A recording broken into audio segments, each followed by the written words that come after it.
Olá, você que me assiste, Deus te abençoe no nome de Jesus. Te dê muita graça, muita alegria, muita paz. Temos um título da mensagem de hoje e o título é: Onde está Cristo nesta guerra? Onde está Cristo nesta guerra? Você não vai entender quando lermos o texto que vamos ler, mas eu vou te explicar. Tem muita gente confusa, eu recebo muitas perguntas e agora mesmo recebi uma do meu sobrinho, bem recente, sobre uma estátua que estão programando fazer, por aí uma igreja está programando fazer e, segundo relatos, uns dizem que é fake news, outros dizem que pode haver um pontozinho de verdade nisso, mas nós vamos falar nisso e vamos falar um pouco desta guerra, depois de orarmos. E onde está Cristo nesta guerra? Você, se estudar detalhes, nós não teremos tanto tempo para expor esses assuntos, você vai ver que Cristo está mais presente nesta guerra do que nunca esteve presente. Foi a razão de todas as guerras. Mas quem começou isso? Disso vamos falar bem rapidinho e você vai se inteirar de muitos assuntos que talvez não foi ensinado a você. Vamos orar? Pai Santo, com muita reverência, dando honra e glória a Ti, eu me rendo aos Teus pés, junto com esta pessoa que ora comigo, pedindo ao Senhor, fica conosco, esclareça-nos, dai-nos tranquilidade, dai-nos o gozo do Senhor. Nós te amamos, eu e esta pessoa que está assistindo este vídeo, nós te amamos e nós declaramos que a nossa dependência vem do Senhor. Tudo que o Senhor faz é bom, desde o princípio da criação até agora. Tudo que o Senhor faz é bom. Muito obrigado por podermos confiar no Senhor, no nome de Jesus. Assim oramos. Amém. Vamos ler o texto e você não se preocupe porque eu vou trazer o texto a este assunto nosso. O texto está em Lucas capítulo 9, versículo 18 e versículo 20. Vamos ler o versículo 18 que diz assim, do versículo 18 até o versículo 20 diz assim: E aconteceu que enquanto ele orava a sós, estava com ele os discípulos, e ele lhes perguntou, dizendo: Quem dizem as pessoas que eu sou? E respondendo eles, disseram: João o Batista, mas alguns dizem Elias, e outros dizem que é um dos antigos profetas que ressuscitou. E Jesus então dirige a eles e diz: Mas vós, quem dizeis que eu sou? E respondendo Pedro disse: O Cristo de Deus. Preste atenção nisso. O Cristo de Deus. E advertindo-os com rigor, o Jesus disse a eles, ordenando-lhes que não contassem a nenhum homem estas coisas. E Jesus então diz no versículo 22, o Filho do Homem tem que sofrer muitas coisas e ser rejeitado, preste atenção, pelos anciãos e pelos principais sacerdotes e pelos escribas, e ser morto e ser ressuscitado ao terceiro dia. Se você prestou atenção nesta linha que Jesus disse depois dele perguntar aos discípulos, e Pedro então entra na frente de todos e responde, porque Pedro era assim mesmo, se não fosse assim não era Pedro, né? Entrando sempre na frente, ultrapassando a barreira, querendo ser o principal, mas ele traz uma grande revelação. Tu és o Cristo de Deus.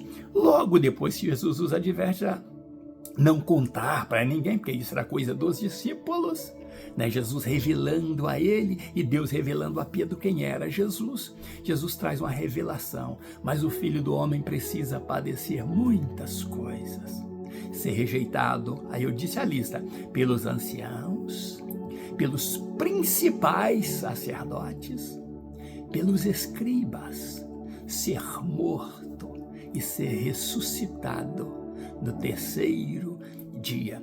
Para alguns que viram o meu vídeo anterior, hoje, neste momento, nós estaríamos arrumando, levando as nossas malas para o aeroporto para embarcarmos para Israel. Fechou-se então o aeroporto de Tel Aviv, depois dos ataques, e iria ficar fechado então por 3 semanas, e a nossa agência então resolveu cancelar temporariamente, dando-nos o direito de viajarmos para lá até o dia 31 de março, sem nenhum custo adicional. Nós resolvemos, então, cancelar por agora esta ida, porque é tempo de Deus. Mas a pergunta é, onde está Cristo nesta guerra? Para você que não sabe, para você que não foi informado, eu acho que os pastores deveriam estar falando disso, ensinando aos seus membros, ensinando às suas ovelhas, porque ontem ainda, aproximadamente meia-noite e pouca, eu estava respondendo uma pessoa que falava sem ter noção do que é esta guerra. Por que falam sem noção? Porque os pastores não estão estudando e ensinando as suas ovelhas sobre esta guerra. E as pessoas estão com medo. Não tenha medo. Pedro revelou que o Deus que você serve e o Cristo que você serve, ele é o Cristo de Deus, e se você não sabe, ele é a razão desta guerra. E da Primeira Guerra Mundial e da Segunda Guerra Mundial. Quer saber de onde veio isso? Esta revelação minha? Através de estudos. Estava conversando hoje com minha esposa sobre esses assuntos. Preciso estudar para trazer um assunto novo, real, verdadeiro para você. E eu vou te perguntar uma coisa. Havia-se um silêncio de Deus quando Deus então resolve manifestar-se, manifestar ali com a presença do seu anjo ali a Zacarias. Quebrou-se o silêncio. Já falei disso em vídeos passados. Então ali cumpre-se profecias de que nasceria um que prepararia o caminho deste Cristo de Deus, que é João Batista, e ele o faz. Depois, então, João paga um preço muito alto, mas eu quero voltar no nascimento de Jesus. Quem era o império governante ali na época, que determinava reis, que determinou Pilatos, procuradores, etc. Era Roma.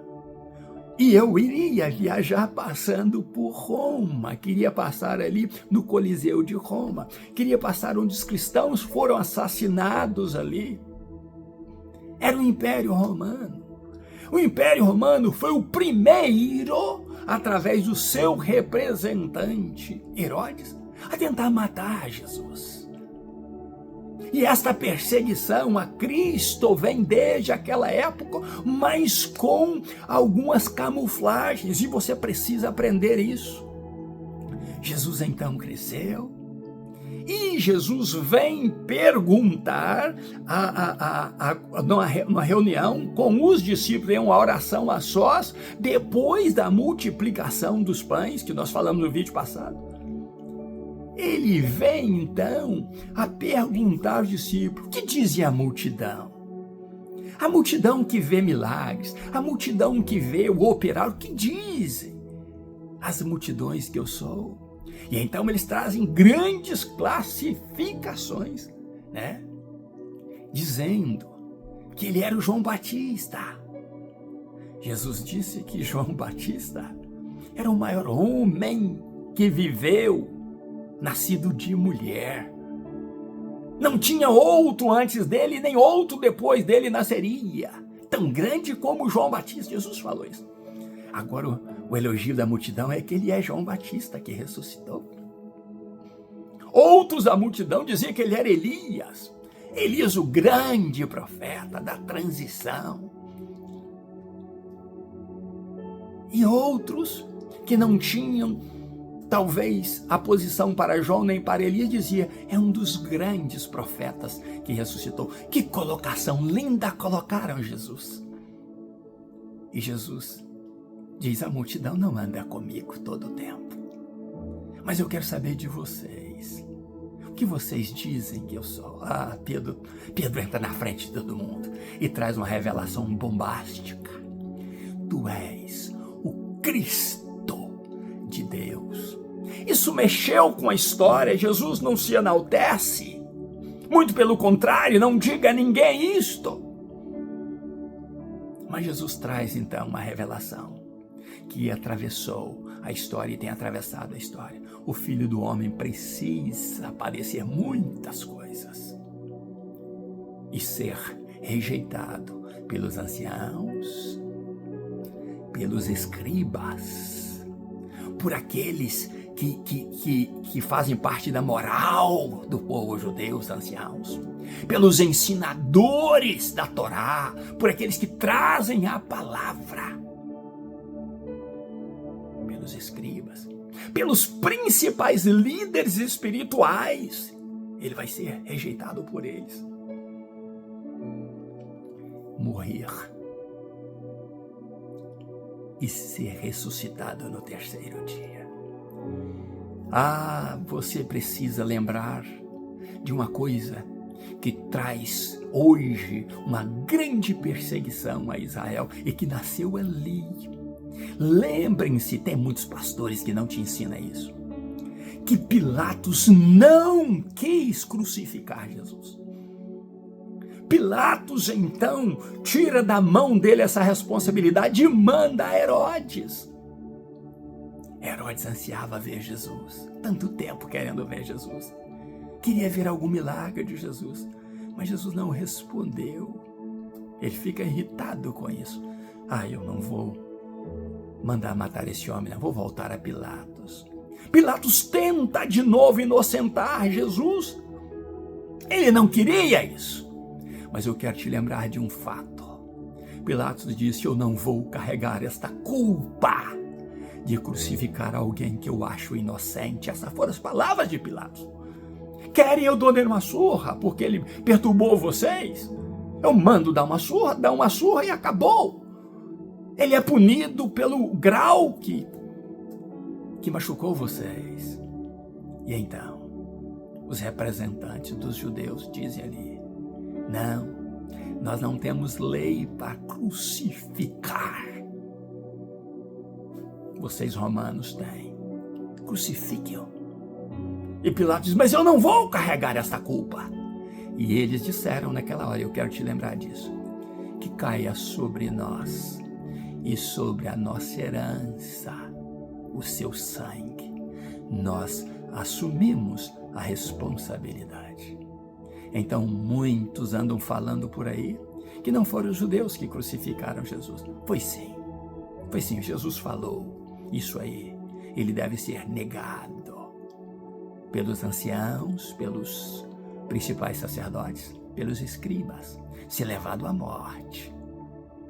Pilatos só mandou executar o desejo dos judeus. E você olha e fala: esse pastor está odiando os judeus e achando que os judeus merecem esta culpa. Mas os judeus pediram que o sangue dele caísse sobre eles. E desde aquela época, os judeus têm sofrido por interpretações erradas por outras partes e principalmente pelo romanismo. Antes de existir a Primeira Guerra Mundial, eu quero lembrar você, 700 anos antes de existir a Primeira Guerra Mundial, houve-se um concílio da Igreja Católica que imperava, que se tornou a religião líder. E nesse concílio, a Igreja Católica estabeleceu, 1215 houve esse concílio, e a Igreja Católica estabeleceu que os judeus eram considerados diabo e que todos os aliados dos judeus eram considerados demônios. O que nós falamos, nós respondemos pelas nossas atitudes, pelas nossas falas. Os judeus pediram que o sangue caísse sobre eles. E então Roma persegue os cristãos primeiro. E agora levanta-se um concílio em 1215 de que todo judeu é considerado o eixo do mal. Tudo que é diabo é judeu, porque eles crucificaram Jesus. Eles mataram Jesus. A Igreja Católica Apostólica Romana não assumiu que Pilatos fez isso. Realmente, Pilatos não teve a culpa. Eles assumiram a culpa, os judeus. Mas então ela pega isso agora e, para defender o cristianismo, coloca os judeus contra o cristianismo, contra rebeldes, fora dos planos de Deus, fora da vontade de Deus. Um povo cruel. E daí para frente suscitou-se esta ira toda, maior agora, pelo povo judeu. Teve a Primeira Guerra Mundial, o povo judeu sofrendo. Atravessa-se os anos, 730 anos depois deste concílio, a Segunda Guerra Mundial, judeus sofrendo, levanta-se a Alemanha nazista, 30 países envolvidos nessa guerra, muita gente falando do que não sabe, culpando Estados Unidos por jogar bomba em Hiroshima e Nagasaki, sem conhecer a história. E então, os judeus são ali assassinados, 6 milhões de judeus.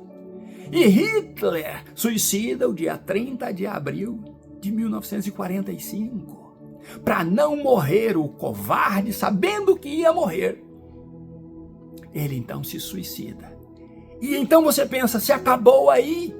Mas não se acabou aí. Os judeus continuaram sofrendo. E lá na terra do Papa João Paulo II, na Polônia, ainda 42 judeus, depois de fugirem do Holocausto, eles chegam e pensam que vão ter paz. E os seus vizinhos os matam para se apropriarem das suas casas. Muito sofrimento. Depois de 1945 ainda morrem milhares de judeus assassinados por pessoas sem que a Alemanha impusesse isso sobre eles.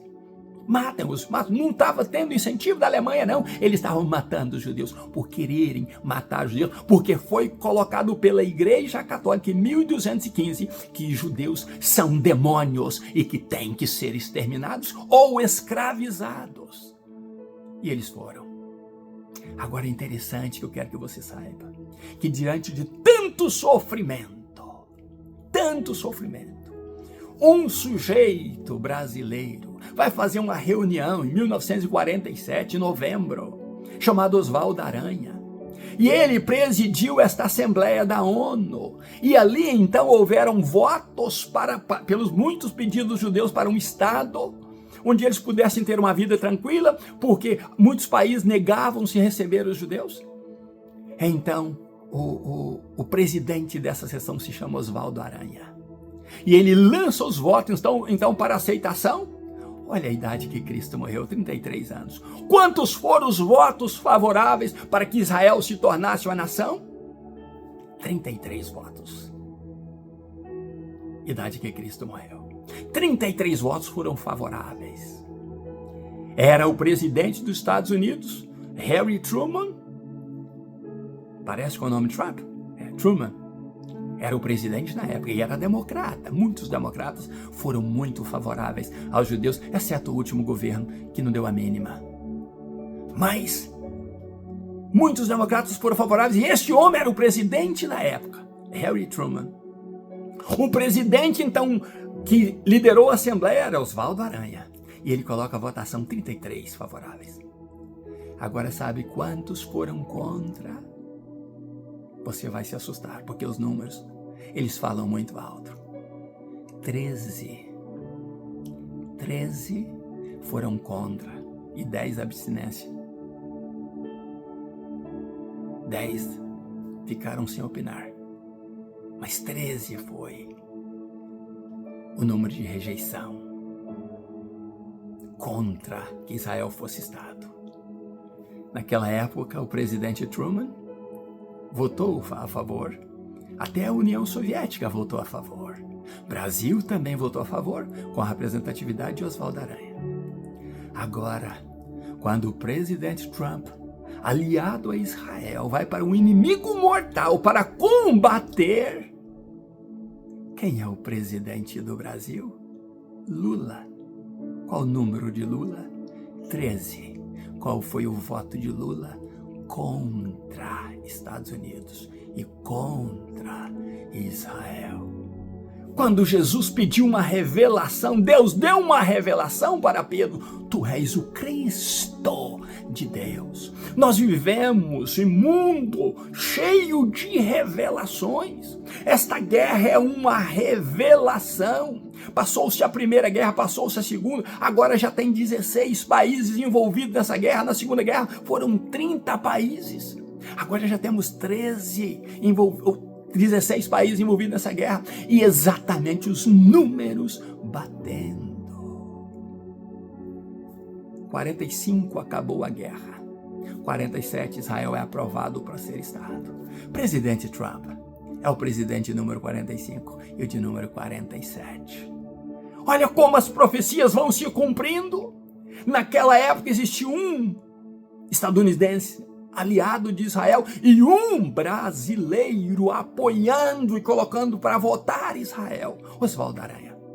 Agora um presidente de 45 e 47 defendendo Israel e defendendo os Estados Unidos, porque a lei desses inimigos é que morra Israel, extermine Israel.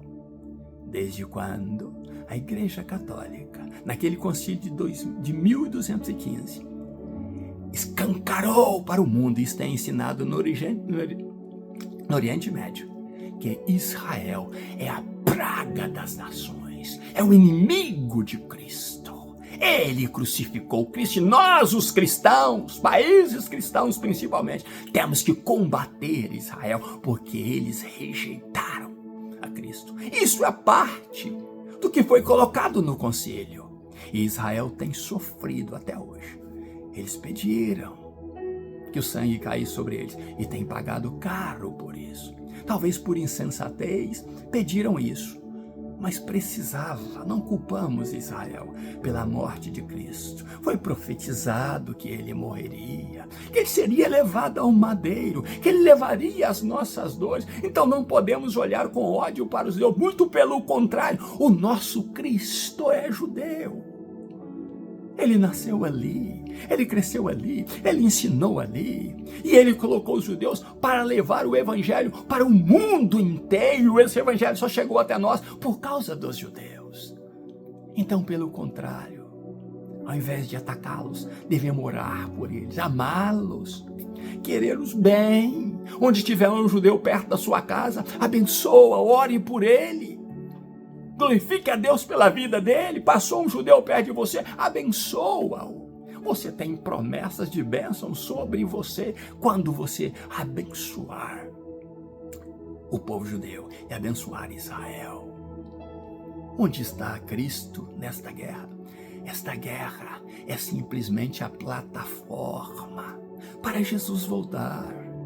Precisa acontecer, precisa que os inimigos de Israel, esses ayatolás, caiam por terra. Mas ainda não é o fim. Nós precisamos entender os sinais dos tempos. Nós precisamos orar para que Deus caminhe conosco. Nós precisamos andar com intimidade com Cristo, para entendermos tudo o que Jesus falou irá se cumprir. Em João capítulo 6, Pedro faz uma declaração linda quando Jesus fala: vocês não querem ir junto com as multidões que me abandonam? E Pedro diz: para onde iremos nós? Se só tu tens palavra de vida eterna, Jesus.